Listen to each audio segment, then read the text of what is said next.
எப்படியாச்சும் கண்மணி என் கூட பேசிட மாட்டாளா, என் வீட்டுக்கு வர மாட்டாளான்னு எங்கிட்டு கிடக்குற. அவன் நல்லா இருக்கணும். 1000 தான் இந்த பாட்டி வைத்தாலும் அவன் என்னோட பேத்தி. அவன் நல்லா இருந்தா, அவ குழந்தை நல்லா இருந்தா என் மனசு திருப்தியா இருக்கும். கடவுளே, எப்படியாவது என்ற பேத்தி என் கண்ணில் காட்டிய சாமி. அதுக்கு தான் உங்ககிட்ட முறையாட வந்திருக்கேன். சாமியை போய் கும்பிட்டு வருவோம். நடக்கிறது நடக்கட்டும். நம்ம கையில எதுவுமே இல்லை. கடவுளை மட்டும்தான் நான் இப்போதைக்கு நம்பியிருக்கேன். மனசே சரியில்லை. கோயிலில் போய் சாமி கும்பிட்டு வருவோம். அதுக்கப்புறமா பாட்டியை போய் பார்க்கலாம். சாமி கிட்ட மன்னிப்பு கேட்டுட்டு தான் பாட்டி கிட்ட மன்னிப்பு கேட்கணும். இல்லைன்னா அந்த கடவுள் கூட என்னை மன்னிக்காது.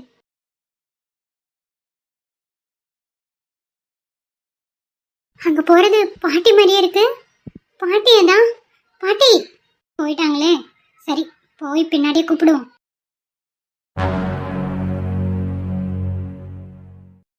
கடவுளே, கண்மணிக்கு எந்த குறையும் இல்லாம அவன் நல்லா இருக்கணும். அவ வயிற்றுல வளர குழந்தை நல்லபடியா வளரணும். எந்த குறையும் இல்லாம அம்மாவும் பிள்ளையும் நல்லபடியா இருக்கணும். நீதான் கடவுளே துணை இருக்கணும். 1000 தப்பு பண்ணாலும் அவன் என்னோட பேத்தி. அவளுக்காக நான் மட்டும்தான் இருக்கேன். அவன் மன்னிச்சுக்க கடவுளே, அவளை மன்னிச்சிரு. அவன் நல்லா இருந்தா எனக்கு அதுவே போதும். இந்த பாட்டியை பார்க்க வேண்டாம், பேச வேண்டாம். அவளை நல்லதுக்காக தான் பார்த்து பார்த்து எல்லாமே பண்ணேன். அதுவே தப்பாகும் போது நான் என்ன பண்ணட்டும் சாமி? என்ன பண்றது எனக்கு ஒண்ணுமே புரிய மாட்டேங்குது. என் பேட்டி எங்க இருந்தாலும் நல்லா இருக்கணும். அவளுக்கு நீதான் துணையா இருக்கணும். எனக்கு நல்ல வழி காட்டு சாமி. அட கடவுளே, இப்ப கூட எனக்காக பாட்டி சாமி கிட்ட வேண்டிக்குது. இப்படிப்பட்ட பாட்டிய நான் ரொம்ப காயப்படுத்திட்டேனே. இதுக்கெல்லாம் எத்தனை ஜென்மம் எடுத்தாலும் இந்த பாவம் என்னை விட்டு போகவே போகாது. பாட்டி, என்னமோ அன்னிச்சிரு பாட்டி. உன் காலில் விழுந்து அழுதா கூட அந்த பாவம் போகாது பாட்டி. பெரிய தப்பு பண்ணிட்டேன் பாட்டி. கடவுளே, என் பேத்தியும் மாப்பிள்ளையும் நல்லபடியா என்கிட்ட வந்து சேரணும். நீதான் அதுக்கு அருள் புரியணும் சாமி. நான் வாரேன். சரி, கிளம்புவோம். நேரம் வேற ஆச்சு. பாட்டி கிட்ட போய் பேசலாம். இப்படியே நின்று என்ன ஆகுது? பண்ண தப்ப காலில் விழுந்து மன்னிப்பு கேட்டு சரி பண்ணுவோம். அப்புறமா போய் நம்ம விஜயையும் பார்க்கணும். பாட்டி, பாட்டி, ஐயோ கூப்பிட கூட பாட்டி போயிட்டே இருக்கேன். சரி, பின்னாடியே போவோம். பாட்டி, பாட்டி, இங்க பாரு பாட்டி. கண்மணி. பாட்டி. யார் இது? கண்மணியா? கண்மணி. பாட்டி, பாட்டி, பாட்டி. கண்மணி, எப்படி நீ எங்க வந்த? இவ்வளவு நேரம் கோயிலுக்குள்ளே இருந்த? ஆமா பாட்டி, கோயிலுக்குள்ளதான் இருந்தேன். உன் பின்னாடியே தான் இருந்தேன். இல்ல பாட்டி, நீ நிம்மதியா சாமி கும்பிட்டு இருந்தா உன்னை தொந்தரவு பண்ணாம உன் பின்னாடியே நின்று உன்னை பார்த்துட்டு இருந்தேன். பாட்டி, என்ன மன்னிச்சிரு பாட்டி. பாட்டி, என்ன மன்னிச்சிரு பாட்டி. என்ன மன்னிச்சிரு. இனிமேல் நான் எந்த தப்பு பண்ண மாட்டேன் பாட்டி. நீ சொன்னது அத்தனையும் உண்மை பாட்டி. நான் அந்த மேல கோவப்பட்டுட்டேன். நீ எனக்காக பார்த்து பார்த்து பண்ண வேலையெல்லாம் கொச்சப்படுத்தி பேசிட்டேன். என்ன மன்னிச்சிரு பாட்டி. என்ன மன்னிச்சுட்டேன்னு ஒரு வார்த்தை சொல்லு. சொல்லு பாட்டி. மடி எந்திரிமா. மாசமா இருக்க பிள்ளைய காலால விழக்கூடாதுமா. என் கண்மணி எந்திரிமா. வேண்டாமா, நீ எந்த தப்பு பண்ணல. பாட்டி தான் உன்னை புரிச்சிக்கவே இல்லை. என் மடி எந்திரா. என்ன மன்னிச்சுட்டேன்னு சொல்லு. அது வரைக்கும் நான் எந்திரிக்க மாட்டேன். சரி பாட்டி, உன்னை மன்னிச்சுட்டேன். எந்திரிமா, எந்திரி. சரி பாட்டி, எந்திரிக்கிறேன். பாட்டி, அவன் கூட உன் வீட்டுக்கு வரட்டுமா பாட்டினா? என்ன கூட்டிட்டு போவியா பாட்டி? அது உன் வீடுடி. உன்னை வரக்கூடாதுன்னு சொல்றதுக்கு எனக்கு கூட உரிமை இல்லை. நீ வாமா, நம்ம வீட்டுக்கு வந்துரு. நீ இல்லாத அந்த வீடு நரக மாதிரி இருக்கு. வந்துருமா, வீட்டுக்கு வந்துரு. பாட்டி, நான் போய் விஜய் கூட்டிட்டு வந்துடுறேன் பாட்டி. அவர் இல்லாம இருந்தாலே அந்த வீட்டுல இருக்க முடியாது. அவரு என் மேல கோபத்துல இருக்காரு பாட்டி. அதனால நான் அவர்கிட்ட மன்னிப்பு கேட்டு அவரை கூட்டிட்டு வந்துடுறேன். சரி கண்மணி, அழுதது போது எந்திரிமா. அழுதுட்டே இருக்காதரா, உடம்புக்கு தாங்காது. எந்திரி. பாட்டி, நான் மட்டும் போய் கூப்பிட்டேன்னா அவர் எப்படியும் வரமாட்டாரு. நீயும் கூட வா பாட்டி. நம்ம 2 பேரும் போய் சேர்ந்து அவரை கூட்டிட்டு வந்துருவோம். சரிம்மா, சரி, நானும் கூட வரேன். வா போலாம். சரி பாட்டி. கடவுள்கிட்ட வந்து வேண்டின உடனே கடவுள் வரம் கொடுத்துருச்சு. என் பேத்தி என் கண்ணில் கட்டி வீட்டுக்கு வரதுக்கும் சம்மதிச்சுட்டா. கடவுள்ங்கிறது உண்மைதான். கடவுள் இருக்கிறது உண்மை உண்மை உண்மை. பாட்டி, அவர் கூப்பிட்டா வருவாரா பாட்டி? வராம எங்கடி போறாரு? புருஷன் மண்டாட்டினா சண்டை போடுறதுல சகஜமே. அதுக்காக வராம விட்டுருவாரா? இதான் மனசு மாதிரி வந்துட்டீல. கண்டிப்பா தம்பி வருவாப்படி. வா போய் கூப்பிடுவோம். பயமா இருக்கு பாட்டி. சொல்லக்கூடாதுன்னு நினைக்கிறேன். சொன்ன பொக்குன்னு போயிடுவேன்னு. ஒரு விஷயத்தை பண்றதுக்கு முன்னாடி 4-5 டைம் யோசிக்கணும். யோசிக்காம பண்ணி வேற இப்ப தேவையில்லாத சிக்கல். சரி வா பாட்டி, எதுனாலும் பாத்துக்கலாம். நீதான் கூட இருக்கல்ல. சரிம்மா, அதெல்லாம் ஒன்றும் சொல்ல மாட்டேன். அப்படி மாப்பிள்ள கண்டிப்பா மட்டும் பேச அப்படி போ. சரிங்க பாட்டி. எனக்கே கொஞ்சம் பக்கம் தான் இருக்கு. மாப்பிள்ளை என்ன சொல்லுவாரு எது சொல்லுவாருன்னு பார்க்கலாம். என் பையன் இப்படி அவன் பொண்டாட்டி விட்டுட்டு வந்து உட்காந்துருக்கிறது எம்பிட்டு சந்தோஷமா இருக்கு. மனசுக்குள்ள குளு குளு குளுன்னு இருக்குது.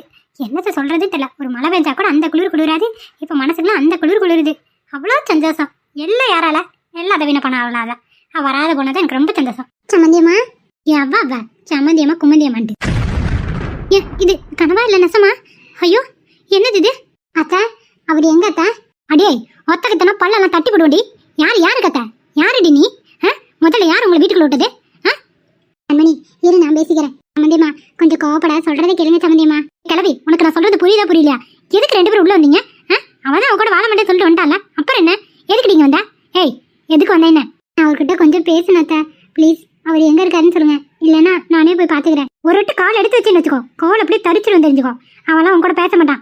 அவன் வெளியே போயிட்டான். சம்மந்தியம்மா சின்ன ஜெசிகா சண்டை போட்டுக்கிட்டே பேசிக்கிட்டே இடையில நம்ம எதுக்கு? அவங்க பேசி சமாதானம் ஆகிக்கிட்டுமே. சொல்லுங்க சம்மந்தியம்மா. அறிவு கட்ட கலவி உன்ட்ட தமிழ் தானே பேசிட்டு இருக்கேன். அவன் வெளியே போயிட்டான்னு சொல்ற. திரும்ப திரும்ப பேசினதே பேசிட்டு இருக்க. இல்ல விஜய் வெளியே போறதுக்கெல்லாம் வாய்ப்பு இல்ல. வீட்டுக்குள்ளதான் இருக்கணும். நான் போய் பாத்துக்கிறேன். ஏய் நான் தான் சொல்லிட்டு இருக்கல. உள்ள போக கூடாதுன்னு சொல்ற. திரும்பி உள்ள போறங்கிற. உள்ள இல்லைன்னா நீங்க ஏன் தடுக்கிறீங்க? விட வேண்டியதானே? பாரு கிழவி நீயும் சரி அவளும் சரி முதல்ல வீட்டை விட்டு வெளியே போங்க. வெளியே போங்க என்ன? நீ பாருங்க சம்பந்தியமா சின்ன ஜெசின சண்டையில இடையில நீங்க வராதீங்க. அவங்க பேசி அவங்க பிரச்சனை தீர்த்துக்கிட்டோம். எதுக்கு உங்களுக்கு இவ்வளவு வன்மா? இங்க பாரு கிழவி நீ எல்லாம் கிளாஸ் எடுக்கிறேன்னு அவனும் மட்டம் மோசமா போகல. சரியா? உன் பேத்தி குட்டி முதல்ல வெளியே போனி. எம்மாடி கண்மணி நீ உள்ள இருக்காரான்னு போய் பாருமா போ. நான் பேசிக்கிற சம்மந்திய மாட்டேன். என்ன மீறி எவ்வளவு ஒரு வாட்டி எடுத்து வைக்கட்டும். என்ன பண்றேன்னு பாரு. ஏன் இப்படி இருக்கீங்க? என்ன உங்களுக்கு பிரச்சனை?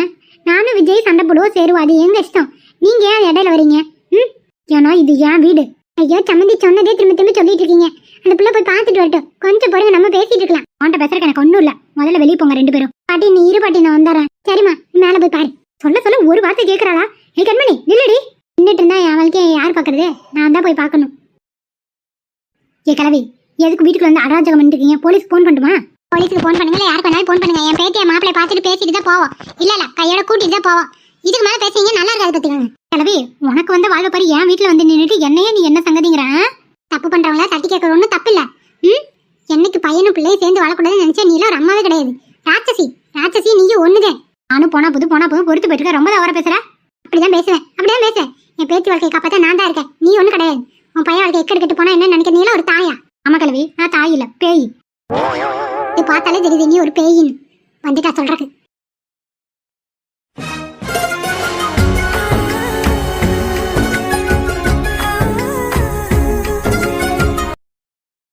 கண்மணி முதல்ல என்ன விடு. விட மாட்டேன். நான் சொல்றது கொஞ்சம் கேளுங்க ப்ளீஸுங்க. உன் பேச்சை கேட்க நான் தயாரா இல்லை. இது வரைக்கும் உன் கூட வாழ்ந்தது போதும். உன் பேச்சை கேட்டது போதும். இனிமே என் முகத்துல கூட முழிச்சிடாத. எதுக்கு நீ என்னை தேடி வந்த? எந்த தைரியத்தில் இங்கே வந்த? நான் நீ வேண்டான்னு சொல்லி முடிவு பண்ணி தானே இங்கே வந்தேன். அப்புறம் என்ன உனக்கு?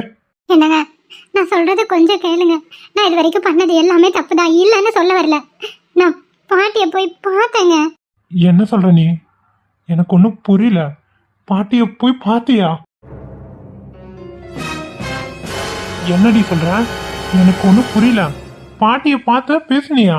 அது மட்டும் இல்ல பாட்டி கீழே தான் இருக்காங்க. நான் கூட்டிட்டு தான் வந்தேன். என்ன கண்மணி சொல்ற? எனக்கு ஒண்ணுமே புரியல. நீ காலையில அவ்வளோ கோவத்தோட போன. இப்ப எப்படி எல்லாம் தலைகீழ நடக்குது? அதுக்குள்ள உனக்கு என்னாச்சு? உனக்கு அவ்வளோ சீக்கிரம்லாம் புத்தி வராது. எப்படி வந்தது?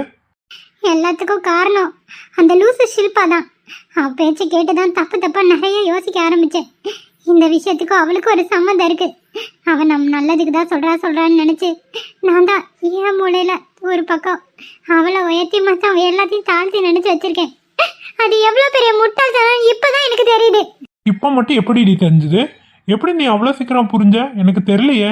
இதுக்கு பின்னாடி ஏதோ ஒரு சதி இருக்கு. நீ திடீர்னு மாத்தி பேசுவ. அப்படித்தானே இதுவும்? கண்ணை திறந்து வச்சது வேற யாரும் இல்ல, பவிதான். பவித்ராவா? அவ இன்னைக்கு காலேஜ் வந்தாளா? பவித்ரா வந்துட்டாங்க. அவதான் எனக்கு எடுத்து சொல்லி எல்லாத்தையும் புரிய வச்சா. இன்னைக்கு கிளாஸ்ல பெரிய பிரச்சனை ஒன்று ஆக இருந்தது. அதையும் சமாளிச்சது பவித்ரா தான். எல்லாத்துக்குமே பவித்ரா மட்டும்தாங்க காரணம். இன்னைக்கு நான் உங்க கூட நின்று பேசுறதுக்கும் பவித்ரா தான் காரணம். கீழே பாட்டியை கூட்டிட்டு வந்து நிக்கிறதுக்கும் பவித்ரா தான் காரணம். பவித்ரா இல்லைன்னா சத்தியமா நான் இப்படி எல்லாம் பண்ணிருப்பேனான்னு எனக்கு தெரியலங்க. என்னம்மா நினைச்சிருங்க. என்ன சொல்ற? சரி ஒன்றும் இல்லை. நீ முதல்ல அமைதியாகுடி. பாட்டி வீட்டுக்கு நீங்களும் வரீங்க தானே? திரும்பவும் பாட்டி வீட்டுக்கா? ஆமா பாட்டி பாவம் இல்லைங்க. இனிமே சத்தியமா பாட்டி என்ன பண்ணாலும் நான் உங்ககிட்ட கோச்சிக்க மாட்டேங்க. அவங்கள திட்ட மாட்டேன். அவங்க பண்ற ஒவ்வொன்றும் என் நல்லதுக்குன்னு எனக்கு நல்லாவே புரியுதுங்க. தயவு செஞ்சு வாங்க பாட்டி வீட்டுக்கு போகலாம். பாட்டி ரொம்ப தனியா ரொம்ப கஷ்டப்படுறாங்க. நம்ம இல்லாத வாழ்க்கையை அவங்களால நினைச்சு பார்க்க கூட முடியல. வாங்க போலாம் ப்ளீஸுங்க. ஆனா ஒண்ணு, உங்க அம்மா நல்லவங்கன்னு நினைச்சேன். ஆனா உங்க அம்மா தான் இருக்கிறது ஒரு கேடு கெட்ட ஜென்மம். நான் அவங்கள நம்பி இந்த வீட்டுக்கு வரலான்ட்டு இருந்தேன். இப்ப உங்களை பார்க்கறதுக்கு கூட அவங்க அம்மா எங்களை விடவே இல்லை. பாட்டியையும் கண்டுபிடிச்சிட்டி என்னையும் வீட்டை விட்டு வெளியே போ, நீ எதுக்குடி இங்க வந்தேன்னு இல்லாத பிள்ளாத பேச்செல்லாம் பேசினாங்க. எல்லாத்தையும் மீறி தாங்க நான் மேலே வந்தேன். எல்லாத்தையும் மீறி தான் மேலே வந்தேன். அவங்க அம்மா நல்லவங்களே கிடையாதுங்க, கிடையாது. கண்மணி கண்மணி அழாத. சரி விடு, நடந்தது நடந்துருச்சு. இனிமேலாவது நீ திரும்பி வந்தீன்னா எனக்கு அதுவே போதும். உன் வயிற்றுக்குள்ள 2 உசுறு இருக்குடி. உனக்கு அதெல்லாம் எதுவுமே புரியலையா? அதுக்காக தானே பாட்டி விழுந்து விழுந்து உன்னை கவனிச்சுக்கிறாங்க. இந்த வயசுலயும் முடியாத வயசுல எதுக்காக உன்னை இவ்வளோ பாடுபட்டு பார்த்துக்கிறாங்க? உனக்காகவும் உன் வயிற்றுல இருக்க குழந்தைக்காகவும் தான். அதை முதல்ல புரிஞ்சுக்க கண்மணி. அதையும் உனக்கு புரிய மாட்டேங்குது. எல்லாத்தையும் எடுத்தெறிஞ்சு பேசுற. எப்படி உனக்கு மனசு வருது சொல்லுடி. அது எவ்வளோ பெரிய முட்டாள்தனம்னு எனக்கு நல்லாவே புரிஞ்சிருச்சுங்க. இனிமேல் நான் அந்த தப்பா பண்ண மாட்டேன். என்னை சுற்றி இருக்கவங்க எனக்கு நல்லது நினைக்கவங்க யார் என்ன எதுன்னு இப்போதான் எனக்கு புரிஞ்சிருக்கு. இனிமேல் வாழ்க்கையில் அந்த தப்பை நான் பண்ண மாட்டேன். நம்ம வாங்க, நம்ம வீட்டுக்கு போகலாம். சரி, உனக்கு அதான் ஆசைனா உனக்காக நான் வரேன். நம்ம போலாவா? ஏங்க, எனக்காக தான் வரீங்களா? அப்போ பாட்டிக்காக இல்லையா? உன் கூட சேர்ந்து நானும் பாட்டிக்கிட்ட ஒரு வார்த்தை சொல்லாமல் அந்த வீட்டை விட்டு வெளியே வந்துட்டேன். இப்போ எப்படி பாட்டி மூஞ்சிட முடிப்பேனே எனக்கு தெரியல. இப்போ நான் என்ன சொல்ல போறேன்னு தெரியலடி. பாட்டி அதெல்லாம் எதுவும் நினைக்கலங்க. நமக்காக தான் கீழே நிற்கிறாங்க. அவங்க அம்மா பாட்டிக்கிட்ட இன்னும் என்னென்ன பேச்சு பேசுதோ. வாங்க சீக்கிரம் கீழே போகலாம். சரி போலாவா? சரிங்க. வீட்டை விட்டு வெளியே போட்டி அகங்காரம் முடிச்ச கிளவி போடி வெளியே. சம்பந்தியம்மா, வயசுக்கு கூட மரியாதை இல்லாம இப்படி பேசுறீங்களே. நீ வெளியே போடியா இல்ல கழுத்தை பிடிச்சு நான் தள்ளட்டுமா? உன்ன பேசிட்டு இருந்தாலும் வேலை கேட்காது. இப்ப பாரு என்ன பண்றானு. வெளியே போடி. அம்மா நிறுத்துங்க முதல்ல. விஜய் விஜய், நீ எப்ப வந்த? பாட்டி கழுத்துல கையை வச்சு அவங்கள தள்ளுனீங்களே, அப்பயே வந்துட்டோம். சி, நீங்களும் ஒரு அத்தையா? இவ்வளோ கேவலமான ஒரு விஷயத்தை பண்ணி எப்படிதான் உங்களுக்கு மனசு வந்தது? வயசுல மூத்தவங்க கூட பார்க்காம எப்படி இப்படி நடந்துக்கிறீங்க? சே, நீங்களாம் ஒரு பொண்ணா? ஒரு பொண்ணா இருந்துட்டு இன்னொரு பொண்ணுக்கு இப்படிதான் இப்படி உங்களால துரோகம் நினைக்க முடியுது. ஏன் அப்படி இருக்கீங்க? அவங்கள போய் நல்லவங்க நினைச்ச நான் தான் பெரிய முட்டாள். இந்த உலகத்துல மிகப்பெரிய முட்டாள் நான் மட்டும்தான். அடியே என்னடி பண்ணிட்டு இருக்க? சம்மந்தி மாமால இருந்து கையடி. கிழங்காம போனவளே, கொஞ்சம் எடுக்கிறியோ கொஞ்சம் வந்து 2 முறிக்கட்டுமா? ஐயோ, எல்லாம் ஒண்ணு கூட்டிட்டாங்க. இவர் எப்ப வந்தாரு? எடு, என்ன நடக்குதுங்க? விஜய், என்ன நடக்குது? சொல்லிட்டே இருக்கா, எடு கையா. ஐயோ, அது வந்து நான் சும்மா பேசிட்டு தாங்க என்ன, வேற ஒண்ணும் இல்லைங்க. சம்மந்தியமா போய் சொல்றாங்க ஐயா. என் கழுத்துல கைய வச்சு என்ன வெளியே தள்ளதான் பார்த்தாங்க. கரெக்டா மாப்பிள்ளையும் கண்மணியும் வந்துட்டாங்க, நீங்களும் வந்துட்டீங்க. சம்மந்தி இந்த பக்கம் வாங்க. அந்த கழுதைக்கு 2 வச்சா நான் தான் அடங்குவா. கொஞ்ச நாள் விட்டுட்டல, பெல்ட் எடுத்து நான் பிடிச்சா மட்டும்தான் அவ அடங்குவான்னு நினைக்கிறேன். நீங்க இந்த பக்கம் வாங்க. அந்த சம்மந்தி ஐயா, என்னால உங்களுக்குள்ள சண்டை வேண்டாம். நான் மாப்பிள்ளைய கூட்டிட்டு போக தான் வந்தேன். மாப்பிள்ளை தம்பி அவரை சமாதானம் பண்ணி எங்க வீட்டுக்கு கூட்டிட்டு போக தான் வந்தேன். நாங்க பார்த்து கிளம்புறோம். நீங்க பேசாதீங்க ஐயா எதுவும். மாப்பிள்ளை, எங்க வீட்டுக்கு நீங்க வரீங்கல்ல? என்னம்மா கண்மணி, நீ என்ன வேலை பார்த்து வச்சிருக்க? எல்லா விஷயத்தையும் கேள்விப்பட்டேன். நீ நல்ல பொண்ணுன்னு நினைச்சேன். ஆனா நீ பாட்டியவே எப்படி இப்படி எல்லாம் பேச மனசு வந்தது? உனக்காக பாட்டி எவ்வளவு கஷ்டப்பட்டிருப்பாங்க. சின்ன வயசுல இருந்து நீ பார்த்து தானே வளர்ந்த. அப்படி இருந்து பாட்டி தூக்கி எப்படி உனக்கு மனசு வந்தது? சொல்லுமா கண்மணி. நானும் மாசமா எதுவும் பேசக்கூடாதுன்னு நான் நினைச்சேன். ஆனா என்னால முடியல. உங்க பாட்டியோட மனசு வேற யாருக்குமே வராது. அவங்கள பத்தி நீ புரிஞ்சுக்கிட்டது இவ்வளவுதானா? நாங்க எவ்வளவு புரிஞ்சு வச்சிருக்கோம் தெரியுமா? சுத்தி இருக்க எங்களை விட உனக்கு எங்கம்மா போச்சு புத்தி? ஏமா நீ பாட்டி அப்படி பேசுன? சொல்லுமா கண்மணி. மாமா, எல்லாமே என் தப்புதான் மாமா. கோபத்துல எந்த அர்த்தத்துல அப்படி பேசுனேன்னு எனக்கே தெரியல. நான் பாட்டி காலில் விழுந்து மன்னிப்பு கேட்டேன் மாமா. இவரை கூட்டிட்டு போறதுக்குதான் பாட்டியை நான் கூட்டிட்டு வந்தேன். என்னை மன்னிச்சிருங்க மாமா. இனிமே இன்னொரு நாள் இந்த மாதிரி நடக்காது. அதுக்கு நான் இறண்டி என்னை மன்னிச்சிருங்க. சரி, மாசம் இருக்க ஒண்ணு எதுவும் சொல்லக்கூடாதுன்னு தான் இவ்வளவு தூரம் பொறுமையா பேசிட்டு இருக்கேன். இதுவே கடைசி முதலமா இருக்கட்டும். இன்னொரு டைம் உங்க பாட்டியை ஏதாவது நீ பேசுனேன்னு கேள்விப்பட்டேன், மாமன்காரனா நானே சும்மா இருக்க மாட்டேன். ஜாக்கிரதையா இருந்துக்கோ. சரிங்க மாமா, இனிமே அந்த மாதிரி நடக்காது. மன்னிச்சிருங்க. ஐயோ, எல்லாத்தையும் முடிச்சிட்டு கடைசியில நம்மள தானே தாக்குவா. எப்ப கை வைக்கும் போது வந்தானே தெரியலையே. எல்லாம் அங்கங்க இருந்து மூளைக்கு பறந்து வருதுங்க. இனி நான் செத்த. வாயை வச்சுட்டு கம்முன்னு இருந்துக்கலாம், கையை வச்சுட்டு கம்முன்னு இருந்துக்கலாம். என் ஆத்திர அவசரத்துல இப்படி ஆயிப்போச்சே. இனி எப்படி இதை சரி பண்ணுவேன்? இந்த ஆள் என்ன போட்டு பொழக்க போறானே. அப்பா, நான் கண்மணி கூட பாட்டி வீட்டுக்கு கிளம்புறப்பா. பாட்டி, உங்க வீட்டுக்கு நான் வரலாம்ல? என்ன மாப்பிள்ள கேள்வி? அது உங்க வீடு. ஏன்னா நீங்களும் சரி கல்மணி சரி என் வீடு என் வீடுங்கிறீங்க. உங்க வீட்டுல தான் நான் தங்கியிருக்கேன். அது ஒண்ணு என் வீடு இல்ல. உங்களுக்கு அங்க வர்றதுக்கு பிறகு எல்லா உரிமை இருக்கு. யார் சொன்னாங்க அது என் வீடுன்னு? உங்க வீடு. நீங்க வரலாம் மாப்பிள்ள. ஏன் மாப்பிள்ள என்கிட்ட பர்மிஷன் தான் கேக்குறீங்க? பாட்டி மன்னிச்சிருங்க பாட்டி. இவ பண்ண கூத்துல காலையில நான் உங்ககிட்ட கூட ஒரு வார்த்தை சொல்லாம கிளம்பிட்டேன். மன்னிச்சிருங்க. மாப்பிள்ள உங்க மேல எந்த தப்பு இல்ல மாப்பிள்ள. தப்பு புற கண்மணி மேலதான். அவளை இப்ப திருந்திட்டா. அவளை சுத்தி சுத்தி எல்லாரும் கஷ்டப்படுறது நல்லா இருக்காது. ஏதோ கெட்ட நேரம் நினைச்சுக்கலாம். நம்ம வீட்டுக்கு போலாம் மாப்பிள்ள. வாங்க கண்மணி கிளம்புவோம் மாமா. போலாம் பாட்டி. மாமா நாங்க கிளம்புறோம். சரி இனிமேலாச்சும் பார்த்து பத்திரமா இரு. சரியா? அப்பா வயிற்றுல ரெட்டை குழந்தை வளருது, உங்களுக்கு தெரியும்ல? தெரியும்டா, பாட்டி எல்லாத்தையும் சொல்லிட்டாங்க. எனக்கு அது கூடவா தெரியாது. சரிப்பா, அப்போ நாங்கள் கிளம்புறோம். சரி பார்த்து பத்திரமா போயிட்டு வாங்க. முந்தியமா கவலைப்படாதீங்க. அந்த சனியனை எப்படி ஒழிச்சுக்கட்டும்னு எனக்கு தெரியும். நான் பார்த்துக்கிறேன். சரிங்க சம்பந்தி ஐயா, அப்ப நான் போயிட்டு வரேன். பத்திரம் பிள்ளைங்கள நல்லபடியாக பார்த்துக்கோங்க. நீங்கள் தான் பெரியவங்க, புத்திமதி எடுத்து சொல்லணும். சரிங்க சம்பந்தி ஐயா, அப்ப நாங்க போயிட்டு வரோம். கிளம்புங்க, பார்த்து பத்திரமா போயிட்டு வாங்க. நான் வீட்டில் வந்து ஒரு நாள் பார்க்குறேன். சரி விஜய், பார்த்துக்கப்பா. சரியா? சரிங்கப்பா. உங்கள் பொண்டாட்டிக்கிட்ட சொல்லி வாயை கொஞ்சம் அடக்கி கையை கொஞ்சம் அடக்கி வைக்க சொல்லுங்க. ரொம்ப ஓவராக போயிட்டு இருக்காங்க. நீங்கள் கிளம்புங்கப்பா. அவளுக்கு தனியாக கச்சேரி வச்சு நான் பார்த்துக்கிறேன். கிளம்புங்க. வர போக்கில் நம்மளை ஏற்றி விட்டு போறானே. இனி இந்த ஆளு சட்டையும் சும்மாவே ஆடுவான். காலைல சலங்கை கட்டிட்டுல ஆடுவான். நீ எல்லாம் என் நேரம். எல்லாத்துக்கும் நான் தான் இன்னைக்கு காரணமாய் போயிட்டேன். வாங்க கிளம்புவோம். ஆமா போயிட்டு வரோம். சரிம்மா, போயிட்டு வாங்க. பாடி என் பொண்டாட்டி வா, உனக்கு தனியாக கச்சேரி வச்சுருக்கனால இப்போ கச்சேரி களை கட்ட போது. வா. என்னங்க ஏதோ தெரியாம பண்ணிட்டேன், மன்னிச்சுங்க. எப்படி எப்படி எப்படி தெரியாம பண்ணுவீங்க? அப்படித்தானே? சுத்தி இத்தனை பேர் இருக்கும்போது நீ இந்த ஆட்டம் ஆடுறவ, தனியா இருக்கும்போது அந்த சம்மந்தி அம்மாவும் என்ன பாடுபடுத்திருப்ப. உன்னை லூஸ்ல விட்டு விட்டு தான் குளிர் உனக்கு விட்டு போச்சு. இனிமே பிடிக்கிற புட்டியில எப்படி ஆடுறேன்னு பாரு. எனக்கு பெல்ட் எதுக்குங்க எடுத்தீங்க? வேற எதுக்கு? உன்னை பெல்ட்லயே நாலு வெளியும் விழுக்கிறது தான். கொழுப்பு ரொம்ப அதிகமாயிடுச்சுல, அதை கரெக்டுக்கு பெல்ட் எடுத்தாதான் வேலைக்காகும். என்ன பண்றேன்னு பாருடிப்பேன். அகங்காரம் பிடிச்சவளே. என்னெல்லாம் போனா புதுன்னு இத்தனை நாளா விட்டுட்டு இருந்தேன். ஆனா இனிமே இந்த பெல்ட்டுக்கு வேலை வந்துருச்சு. உன்னை அப்பப்போ இப்படி கவனிச்சிருந்தோம்னா பெரியவங்கிட்ட எப்படி நடக்கும் உனக்கு கொஞ்சமாவது அறிவு இருந்திருக்கும். அது பண்ணாதனால தான் உன் மூளை அப்படி தறிக்கொட்டத்தனமா யோசிக்குது. பெரியவங்கிட்ட மரியாதை இல்லாம நடப்பியாடி? இனிமே நடப்பியா? ஐயோ ஐயோ வலிக்குதுங்க, தாங்க முடியல, விட்டுருங்க. வலி தாங்க முடியல, விட்டுருங்க. பொடித்து சொன்னேன். போறவங்கிட்ட மரியாதையா பேசு. யாரையும் எதிரியா பார்க்காதேன்னு கேட்க மாட்டேங்குது உன் புத்தி. அதுக்கு தாண்டி உன்னையா இப்படி கவனிக்கிறேன் இன்னைக்கு. ஐயோ போதும், என்ன விட்டுருங்க. அடிச்சே கொண்டுருவீங்க போல, விட்டுருங்க. கடைசி முதலும் இப்பயாவது அடியோட தான் விட்டுருக்கேன்.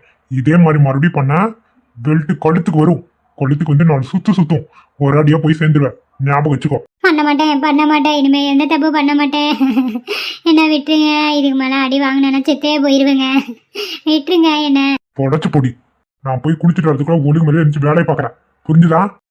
சரிங்க, நான் பார்த்து வைக்கிறேன். நீங்க போங்க. இவளுக்கெல்லாம் அப்பப்ப இந்த மாதிரி பண்ணிருக்கணும். தப்பு என் மேலதான். இனிமே பாரு, வாரத்துக்கு 2-3 டைமாவது இந்த மாதிரி கவனிச்சு விட்டாதான் அடங்குவா. ஐயோ அடிச்சே கொண்டு போடுவானாட்டிருக்கு. இதுக்கு அவளையிலே பரவாயில்ல. கட்டின புருஷனா இந்த டீமை இந்த அடி அடிக்கிறானே. ஐயோ செத்து போற நிலைமையில இருக்கேன். எப்படி எந்திரிச்சு வீட்டு வேலை செய்வேன்னு தெரியலையே கடவுளே. ஐயோ என் வாயே எனக்கு எதிரியா போச்சு. இன்னும் எவ்வளவு நேரம் நாங்க நின்றுட்டு இருக்கிறது? எங்களுக்கு வேற வயல வேலை இருக்கு. கொஞ்ச நேரம் நாங்க போய் செஞ்சுட்டாவது வந்துடுறோம். இங்கே பாத்துட்டு இருந்தா எங்களுக்கு கூலி யாரு தரா? இந்த வயல சரியான கூலி கிடையாது, ஒண்ணும் கிடையாது. ஆமாண்ணே, நாங்க கிளம்புறோம். கொஞ்ச நேரம் பொறுத்துக்காங்க, ஒரு 5 நிமிஷம் பாக்கலாம். அப்படி இல்லைன்னு இங்க கிளம்பிடுங்க. இன்னொரு 5 நிமிஷம் தானே பாப்போம். வரலைன்னா கிளம்பி போயிட்டே இருப்போம், பாத்துக்கோங்க. சரிம்மா தங்கச்சி. அண்ணே தம்பி வாங்க தம்பி, உங்களுக்கு அதை காத்துட்டு இருக்கோம். தம்பி பணம் என்னாச்சு தம்பி? பணம் கொண்டு வந்துட்டேனே, இருங்க தரேன். உங்களாம் வேற வயலுக்கு போறதுக்காக ரெடியா நின்னாங்க. நல்ல வேலை சரியான நேரத்துல தான் வந்தீங்க. இந்தாங்கண்ணே, இந்த பணத்தை வாங்கி அவங்களுக்கு கொடுங்க. சரி தம்பி. அப்பாடா, ஒரு வழியா பணம் வந்தாச்சுப்பா. இதை வாங்கிக்கோங்க. இனிமேலாச்சும் ஒழுங்கா வயலுக்கு வேலைக்கு வாங்க. எல்லாம் எங்களுக்கு தெரியும். நீங்க சம்பளத்தை ஒழுங்கா கொடுத்தா நாங்க ஏன் வேலைக்கு வரமாட்டேன்னு சொல்றோம். ஏதோ ஒரு டைம் முன்ன பின்ன ஆயிடுச்சு. இதுக்கு என்னமோ இந்த இது பண்றீங்களே, கொஞ்சம் அனுசரிச்சு போங்க. சரி இனிமே இந்த மாதிரி நடக்காம பாத்துக்கோங்க. நாங்க பக்கத்து வயக்காட்டுக்கு போயிருந்தா நேரம் சம்பளத்தோட வந்திருப்போம். அதுக்கு தான் சொல்றோம். ஏதோ இந்த ஒரு டைம் தப்பு நடந்துச்சுன்னு இனிமே இந்த மாதிரி நடக்காது. கரெக்டா உங்களுக்கு அந்த நீங்க கூலி வந்துடும். இந்த ஒரு டைம் மட்டும் மன்னிச்சுக்காங்கண்ணே. சரி இருக்கட்டுப்பா, பணத்தை பிரிச்சுக்கலாம். இனிமே இந்த மாதிரி நடக்காதுன்னு சொல்றாங்க, கொஞ்சம் விட்டு கொடுத்து போவோம். ஆமா அதைத்தான் நானும் சொல்ல வந்தேன். சரி, நாத்து நடுற வேலை பாதியிலே நிக்குது. கொஞ்சம் வயல்ல இறங்கி வேலை பாருங்க. முடிச்சு கொடுத்துட்டே போயிட தம்பி, கவலைப்படாதீங்க. சரிங்கக்கா. சரி வாங்க, பங்கு போட்டு நம்ம வேலையை பார்ப்போம். சரி வா மொட்டையா. தம்பி என்ன தம்பி போனீங்க அதுக்குள்ள பணத்தை ரெடி பண்ணி கொண்டு வந்துட்டீங்க எப்படி தம்பி? என் பொண்டாட்டி என்கிட்ட ஒரு வார்த்தை கூட கேட்காம அந்த பணத்தை எடுத்து செலவு பண்ணிட்டானே. அதுவும் அவங்களுக்கு தெரியாது என்ன, அதான் தெரியுமே எங்க வீட்டுல ஒருத்தி இருக்காளே, மாசமாயிட்டு வந்து எங்க குடியை கெடுத்துட்டு உட்காந்துட்டு இருக்காளே, அவளுக்கு வளக பண்ணி யார் என்ன எழுதா, அவளுக்கு வளக பண்ணுன்னு சொல்லி 10,000 எடுத்து செலவு பண்ணி வச்சிருக்காங்க தண்டத்துக்கு. எனக்கு அப்படியே அவசரமா வந்துச்சு. வீட்டுல கண்டபடி சண்டை போட்டுட்டு தான் வந்திருக்கேன். தம்பி என்ன சொல்றீங்க நீங்க? ஆமாண்ணே, ரோட்ல 1000 பேர் போவாங்க வருவாங்க, எல்லாத்துக்கும் வளக பண்ணிட்டு இருக்க முடியுமா? நம்ம வீட்டுல 2 பிள்ளைங்க மாசமா இருக்கு, அவங்களுக்கு நான் வளக பண்றதுக்கு காசுக்கு என்ன பண்றேன்னு தெரியாம திண்டாடிட்டு இருக்கேன். இதுல இவ எடுத்து ஊருக்கெல்லாம் இறைச்சிட்டு இருக்கா. சரியான கோபம். போய் வீட்டுல 2ல 1 கேட்டுவிட்டு தான் வந்தேன். அம்மா தான் இருந்த பணத்தை எடுத்து கொடுத்தாங்க, அவங்க கிட்ட இருந்த பணம் தான் இது. என் பணம் ஃபுல்லா காலி பண்ணியாச்சு வளகா பண்ணி. என்ன தம்பி இப்படி பண்ணிட்டு வந்துட்டீங்க? ஏண்ணே, என்னாச்சு இப்படி சொல்றீங்க?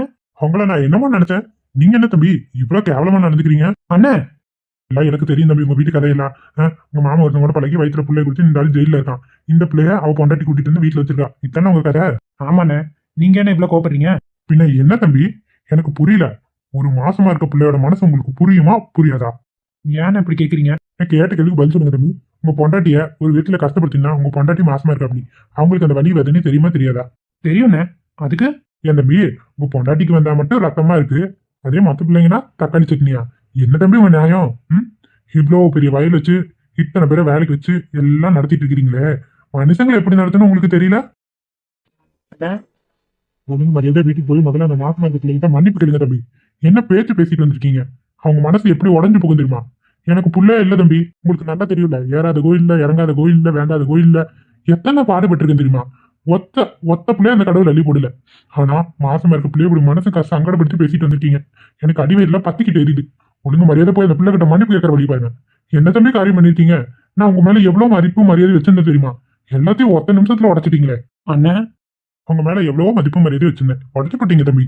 நீங்க சொன்ன வார்த்தையெல்லாம் அந்த பிள்ளைக்கு எப்படி வலிச்சிருக்கு தெரியுமா? உங்க பொண்டாட்டிக்கு வலிச்சிருக்கும். ஆமாண்ணே, என் பொண்டாட்டி என்கிட்ட முகம் கொடுத்து பேச, எங்க அம்மாவும் என் கூட சண்டை. என்ன பண்ண சொல்றீங்க? நீங்க பண்ண பாவம் அத்தனையும் உங்க பொண்டாட்டி மாசமா இருக்கல அந்த குழந்தை மேலதான் வந்து விழுகும். உங்களுக்கு நீ சந்தோஷம் தானே? அதை உங்க குழந்தை தான் நீ அனுபவிக்க போகுது. என்னண்ணே, என்னென்னமோ சொல்றீங்க? நான் சொன்னது அத்தனையும் உண்மை. ஒரே ஒரு நிமிஷம் அந்த பிள்ளைக்கு போறக்கு பூக்கடை இல்லாம தானே உங்க வீட்டுல வந்து தஞ்சம் புகுந்திருக்கு. இப்படியா நீங்க பேசுவீங்க? பாவம் இல்லையா? அதுவும் ஒரு உசுரை சுமந்துட்டு இருக்கு. எப்படி உங்களுக்கு மனசு வருது? இதே இடத்துல உங்க பொண்டாட்டி நீங்க நிறுத்தி வச்சு பாருங்க, இதே மாதிரி பேசினா எப்படி இருக்கும்? கஷ்டமா தானே இருந்திருக்கும். அதே போல தானே தம்பி அந்த பிள்ளைக்கும். போங்க தம்பி, போய் பேசி சமாதானம் பண்ணுங்க. இப்படி எல்லாம் பண்ணாதீங்க, இதுவே உங்களுக்கு கடைசி முதலுமா இருக்கட்டும். சரிண்ணே, நான் போறேன். இங்க இருக்க வேலையெல்லாம் நான் பாத்துக்கிறேன், நீங்க கிளம்புங்க. சரிண்ணே, நான் வந்துடுறேன்.